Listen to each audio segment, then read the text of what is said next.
A few moments later. Good morning mga lods. For today's video, magwashing tayo ng motor natin mga lods. Baka kasi magtampo na. Sobrang dami na kasing dumi ang motor. Kaya kailangan ng malinisan. Paminsan-minsan lang mawashingan yung motor natin mga lods. Kaya sobrang daming putik. Kaya yan, ginagamitan natin ng trapo, pati brush. Para lahat ng duming nakatago, makukuha natin.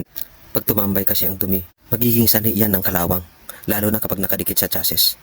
Sa lahat nga pala ng mga content creator na nawawala na ng pag-asa kasi nga sobrang dami na ng followers nila pero hindi pa rin na-invite ni Meta. Kaming mga baguhan, tuloy lang ang laban kaya kayo na sobrang dami nyo ng followers, huwag nyong tigilan. Baka balang araw ma-invite din kayo ni Meta. Huwag lang kayong sumuko.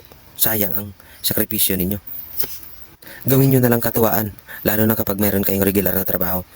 Yung iba nasa farm, katulad namin nasa private company, hindi naman kalakihan yung kinikita.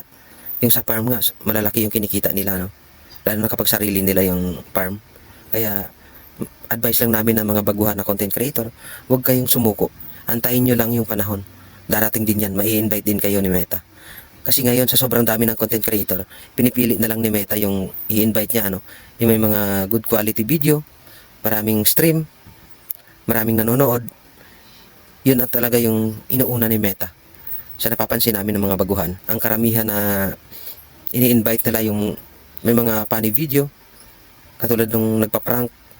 Kayo kasi, ang dami nyo ng followers, kayo wag na wag kayong sumuko. Yun lang. Sana all.